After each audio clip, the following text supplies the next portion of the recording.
A'udzubillahi minasyaitonirrajim. Bismillahirrahmanirrahim. Assalamualaikum warahmatullahi wabarakatuh. Jumpa kembali di channel Sampul Hitam yang tentunya akan berbagi cerita. Dan untuk cerita kali ini masih melanjutkan cerita yang sebelumnya yang berjudul Pesan yang Belum Tersampaikan. Cerita ini ditulis oleh Cindy Nuraini. Dan bagi teman-teman yang ingin membacanya secara langsung, teman-teman bisa langsung kunjungi link yang saya sudah siapkan, ada di deskripsi. Dan tak usah berlama-lama, mari kita ke ceritanya. Selamat mendengarkan. Tapi Ren, harus bagaimana aku membayar kesalahanku? Kalau kamu mau menebus kesalahanmu, tolong jaga Sabila. Aku titip adikku. Dia sudah kehilangan sahabatnya. Dan untuk sementara waktu, aku juga harus pergi. Jadi tolong gantikan posisiku dulu ya. Kalau ada apa-apa beritahu aku. Ferry kembali memeluk Reno. Dua bulir bening keluar dari ujung matanya. Pasti Ren, aku jaga amanahmu. Maafkan aku ya. Maaf. Semoga kamu bisa segera pulang dan berkumpul lagi bersama kami. Iya Fer, aku pun minta maaf. Pelukan dilepas. Reno melirik kedua orang tua dan adiknya yang hanya diam terpaku dengan air mata haru. Reno pamit sembari menganggukkan kepala dan Arman mengacungkan dua jempol tangannya ke arah Reno. Mobil polisi meninggalkan tempat tersebut, semakin menjauh dan tak nampak lagi. Sabila terduduk lemas. Ia menopang kepalanya dengan kedua tangan. Air mata berderai untuk yang kesekian kalinya. Sudah sah. Lebih baik sekarang kita berdoa supaya hukuman kakakmu tidak berat dan tidak terlalu lama ya. Winda merangkul putrinya, lalu mengusap halus pipi Sabila yang basah. Iya sah. Kamu ingatkan pesan Kak Reno tadi, lanjut Arman. Pak, Bu, saya benar-benar minta maaf. Ferry menelungkupkan kedua tangannya di depan dada. Matanya sembab dengan sisa bulir bening membasahi kedua pipinya. Sudah, tidak usah dibahas lagi. Semua sudah terjadi. Ayo masuk. Papa sama Mama masuk duluan saja. Aku masih mau di luar. Arman dan Winda mengangguk. Mereka mengerti perasaan putrinya saat itu. Lantas mereka masuk meninggalkan Sabila dan Ferry di sana. Sabila melongos pergi. Ia duduk di atas kursi kayu di belakang rumah. Ferry mengikutinya tanpa diminta. Kemudian ikut duduk di samping gadis itu. Sah, kamu pasti marahkan sama aku. Sabila menggeleng lemah. Jauh di lubuk hatinya, ia tidak rela melihat kakaknya harus dibui. Tak pernah terbayangkan sedikit pun hal seperti ini akan terjadi. Selama ini, ia selalu bergantung pada Reno, sosok kakak yang selalu perhatian dan menyayanginya sepenuh hati. Aku paham, Sa, bagaimana perasaan kamu. Aku gak nyangka Reno akan melakukan hal ini. Kak, aku lega masalah ini sudah terpecahkan. Kita sudah tahu semuanya apa yang terjadi dengan Kak Reno. Tapi kenapa ujungnya harus seperti ini? Kasihan Kak Reno. Dia juga pasti akan dicap buruk oleh semua orang. Sabila kembali menangis. Entah sudah berapa banyak air mata yang ia keluarkan sejak kemarin. Hatinya bahagia dicambuk berulang kali. Ya sudah. Sekarang kita bisa apa? Nanti kita sering-sering tengokin Kak Reno ya. Ferry menggeser posisi duduknya agar lebih dekat dengan Sabila. Kak, bisa tidak nanti sore antar aku ke rumah orang tua Zen? Tapi gak perlu kasih tahu mama sama papa dulu. Pikiran Sabila tertuju pada Pak Karim dan Bude Nuri. Ia merasa harus memberitahu mereka mengenai Reno yang dibawa ke kantor polisi. Boleh, nanti sore aku jemput ke sini ya. Ferry juga penasaran ingin tahu kediaman orang tua Zen. Ia belum pernah berkunjung ke rumah Zen, hanya sekedar tahu arah jalannya saja. Karena selama ini ia dan Zen tidak menjalin hubungan dekat, sebatas kenal saat bertemu di rumah Reno dan Sabila. Iya kak. Oh iya kak, aku mau sendiri dulu. Maaf ya, lebih baik kakak pulang saja. Iya Sah, aku ngerti kok. Aku pulang dulu. Kalau ada apa-apa atau ada kabar dari Reno, segera hubungi aku ya. Iya kak. Sekejap Ferry memperhatikan Sabila. Tatapan gadis itu sayu. Ferry merasa prihatin. Ingin rasanya ia mendekap Sabila sekedar untuk menguatkan. Namun takut dikira lancang atau tidak sopan. Ia menghembuskan nafas kasar kemudian berdiri untuk pulang. Sesuai kesepakatan, sore itu Ferry kembali datang ke rumah Sabila. Setibanya di sana ternyata gadis itu sudah menunggu di depan pagar rumah. Lalu mereka buru-buru pergi sebelum kedua orang tua Sabila melihat. Ketika akan memasuki gang kecil, motor Ferry dititipkan di warung kopi karena motor tidak muat masuk ke dalam gang sempit itu. Kemudian mereka berdua berjalan kaki meneruskan perjalanan. Assalamualaikum. Sabila dan Ferry mengucap salam bersamaan setelah sampai di tujuan. Waalaikumsalam. Tak lama, Bude Nuri keluar membuka pintu. Bude. Sabila langsung memeluk tubuh ringkih Bude Nuri sambil terisak. Ada apa nak? Sabila tak menjawab. Ia masih betah sesungguhkan di pelukan budenya. Ini siapa? Mata Bude Nuri beralih pada Ferry. Nama saya Ferry bu. Dengan ramah Ferry menyalami wanita itu. Sabila melepaskan pelukannya. Ia sampai lupa untuk mengenalkan Ferry. Ini temanku Bude. Tidak apa-apa kan kalau aku ngajak Kak Ferry ke sini? Tidak apa-apa. Ayo masuk. Bude, kita mengobrol di luar aja ya. Sabila merasa enggan masuk. Ia ingin bicara sambil menghirup udara segar. Karena di sekitar rumah itu masih ditumbuhi banyak perkebunan warga, sehingga lebih terasa sejuk. Ya sudah, ayo duduk. Bude ambil air minum dulu ya. Bude Nuri masuk, kemudian kembali dengan membawa teko air dan beberapa gelas kecil.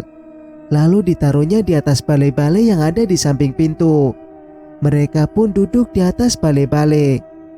Mata Sabila jelalatan mencari Pak Karim yang tidak kelihatan sedari tadi. Bude, Pak De kemana? Ke rumah temannya. Ada urusan. Mungkin sebentar lagi pulang. Sebenarnya ada yang mau aku bicarakan. Tapi nunggu Pak De pulang dulu ya. Iya, boleh. Bude, maafkan perbuatan Kak Reno kemarin ya.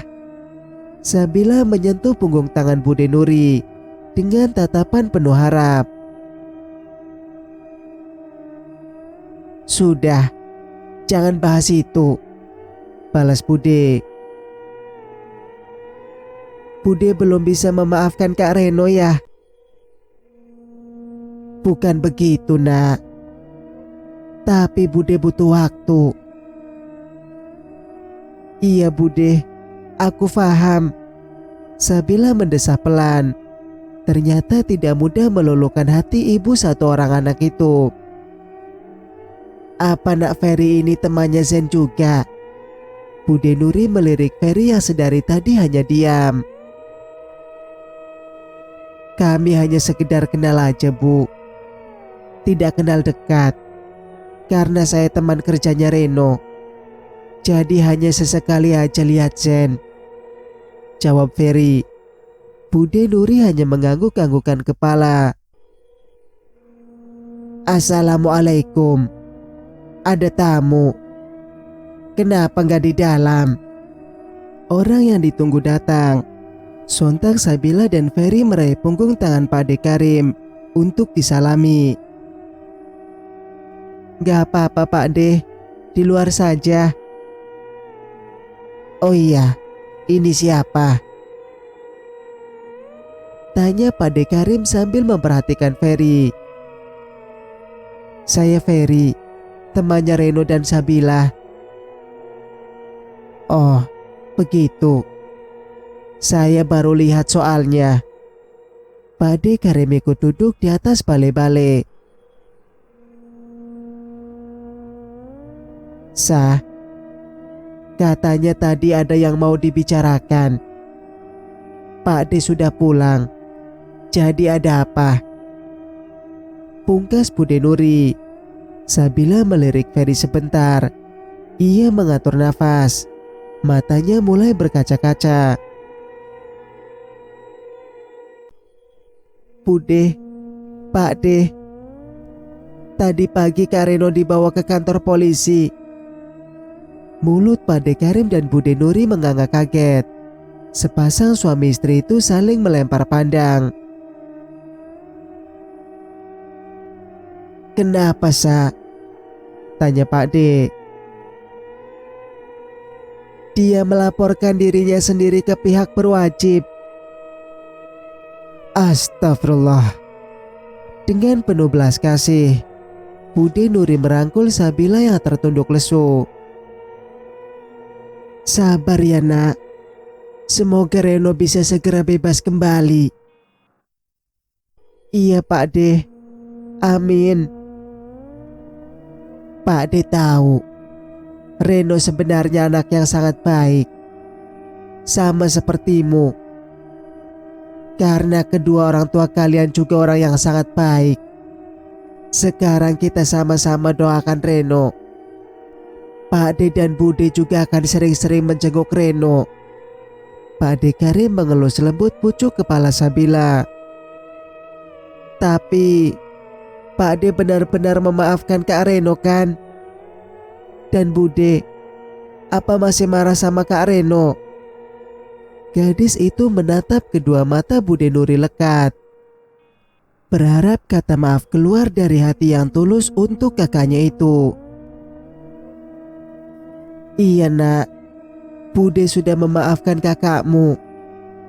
Semalam Bude bermimpi Zen mendatangi Bude.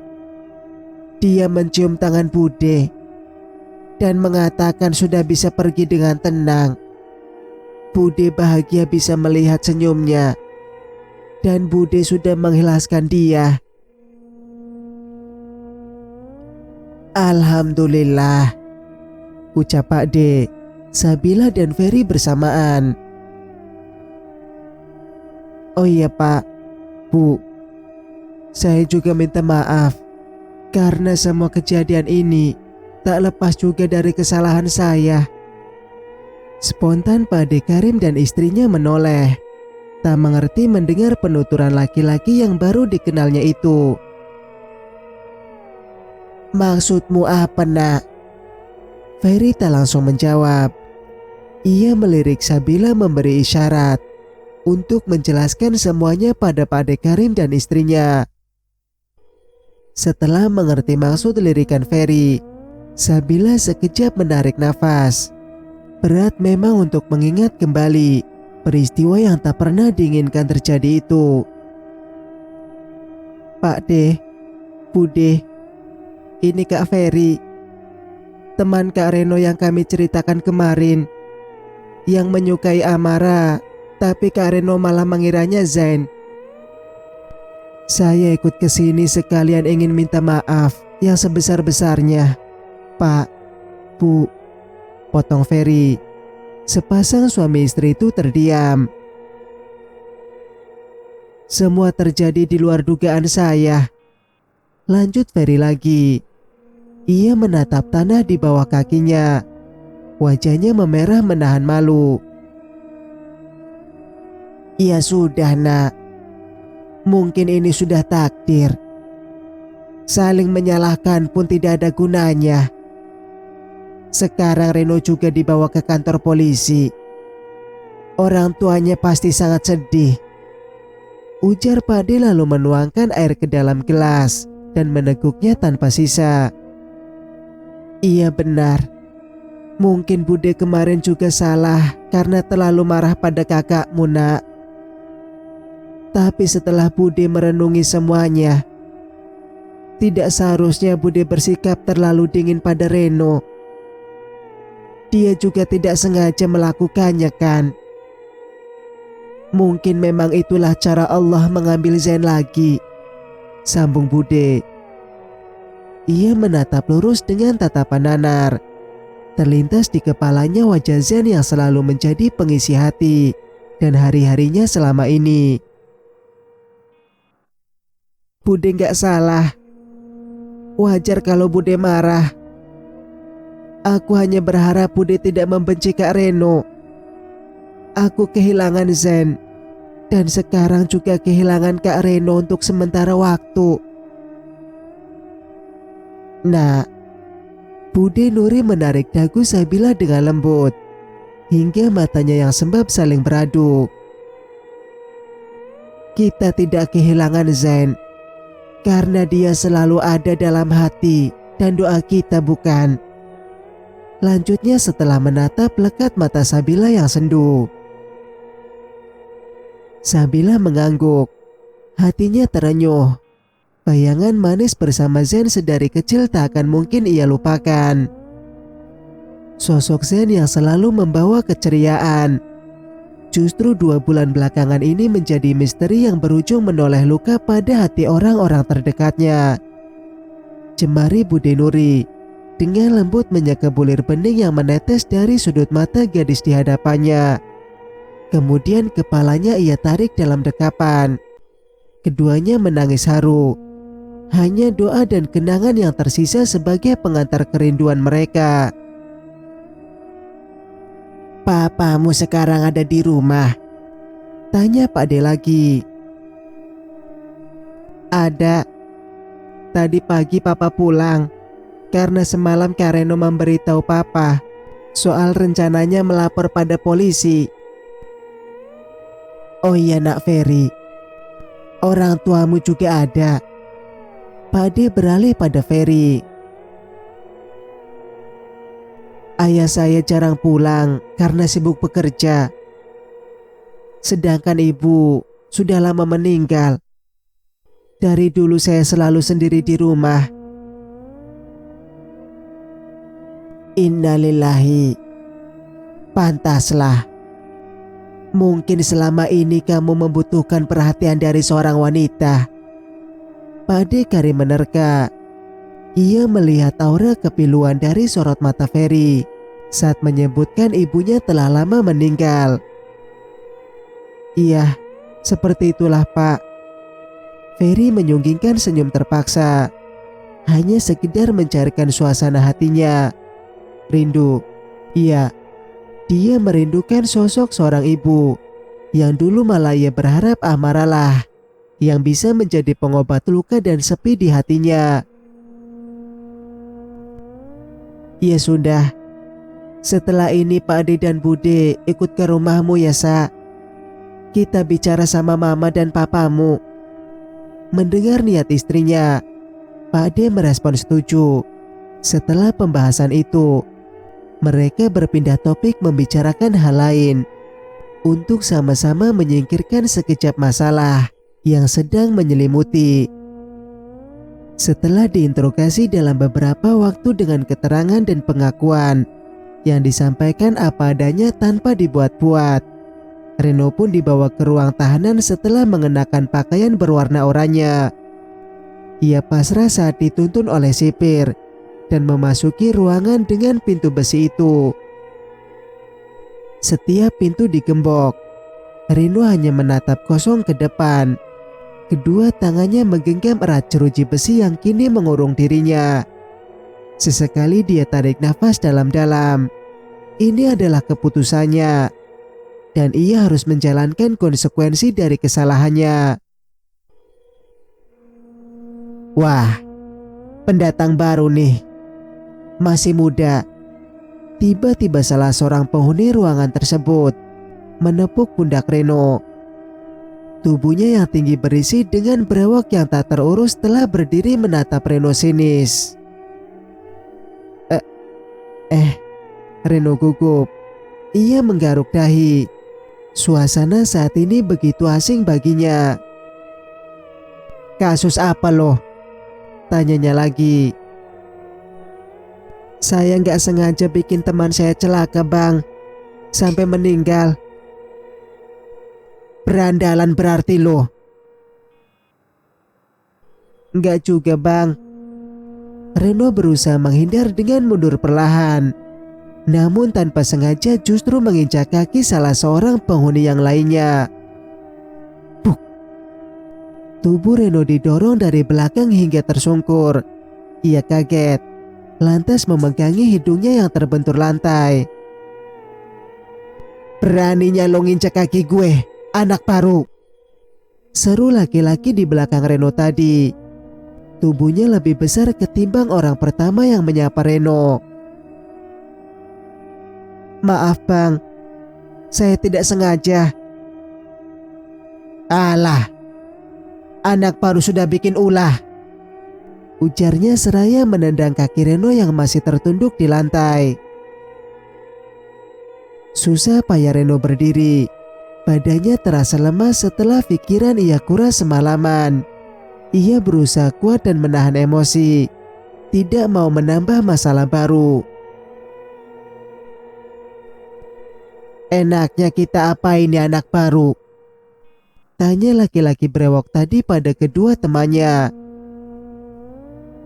Suruh aja pijitin badan kita gantian.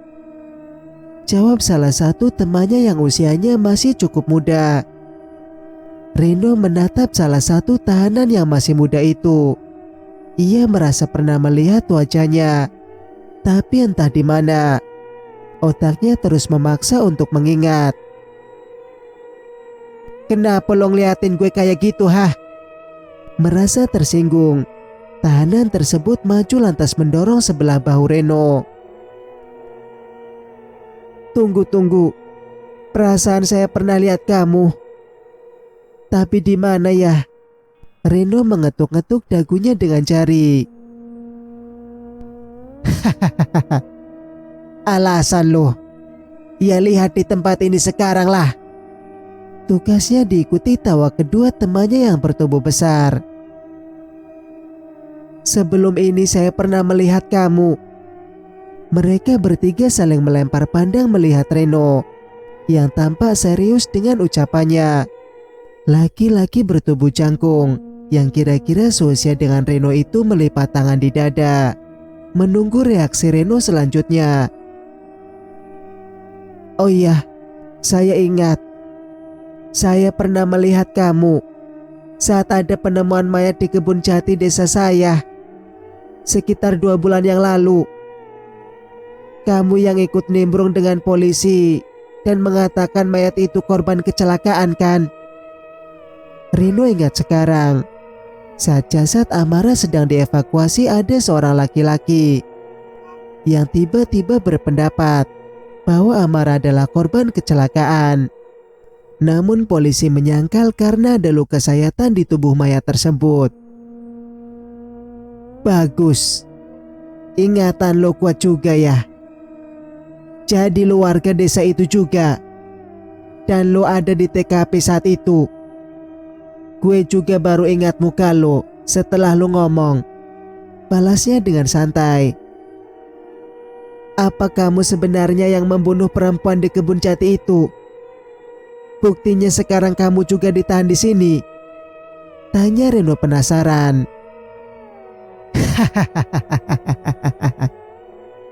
Ketiga laki-laki itu tertawa seolah mengejek. Laki-laki yang wajahnya dikenali Reno maju mendekat. Wajah mereka berhadapan dalam jarak sekian senti.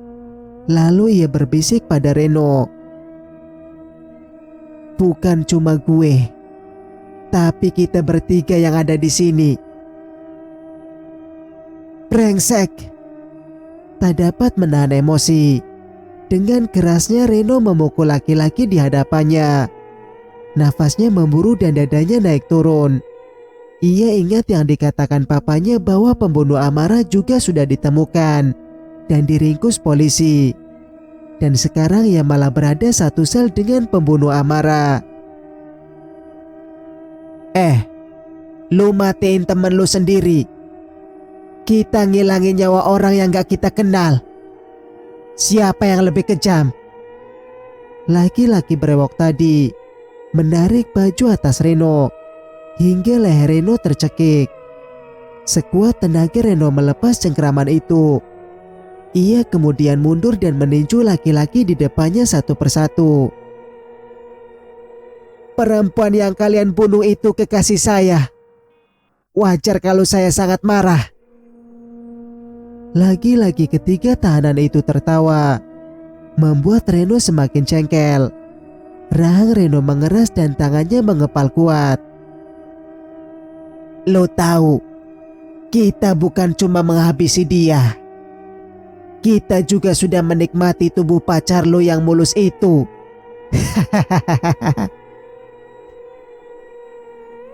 Kurang ajar.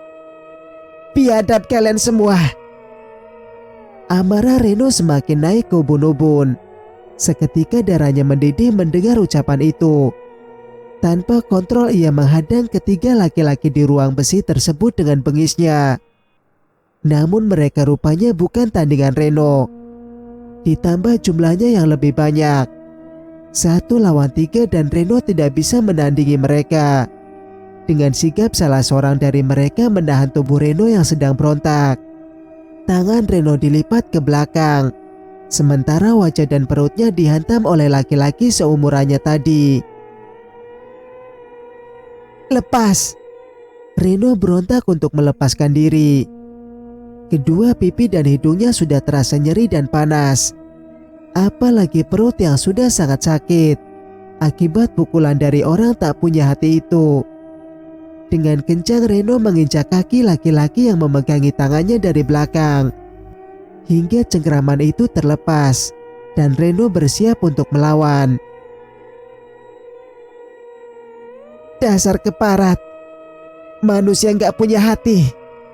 Reno menghantam wajah mereka tanpa ampun. Namun sial, teriakannya didengar oleh salah satu sipir yang sedang berjaga. Hingga sipir tersebut datang untuk melerai. Hentikan! Apa-apaan kalian ini? Teriaknya dengan tegas. Ini pak, orang baru cari ribut. Tugas laki-laki brewok. Bohong, mereka yang mulai duluan. Reno berusaha membela diri. Sudah, jangan ribut lagi. Dan kamu baru masuk di sini. Jangan bikin ulah. Sipir tersebut menunjuk Reno, kemudian pergi menuju tempatnya kembali. Makanya, jangan so jadi jagoan. Reno tak merespon. Hati dan pikirannya sudah cukup lelah sejak kemarin. Ia lebih baik diam tidak meladeni ketiga teman satu selnya itu, daripada harus mengundang masalah baru yang bisa saja membuat posisinya semakin sulit. Ia duduk bersandar pada dinding, melipat kedua kakinya. Mata dipejamkan untuk sedikit menenangkan pikiran. Namun dalam kepalanya terbayang sosok Amara yang sedang merintih kesakitan. Hati Reno begitu hancur saat mengetahui kesucian wanita itu direnggut paksa dengan sangat sadis. Kemudian nyawanya dihabisi tanpa ada rasa kemanusiaan. Cerita pun bersambung. Jika kalian suka dengan ceritanya, jangan lupa untuk like. Dan bagi yang belum bergabung, silakan untuk subscribe channel ini agar bisa mendengarkan cerita-cerita berikutnya. Wassalamualaikum warahmatullahi wabarakatuh.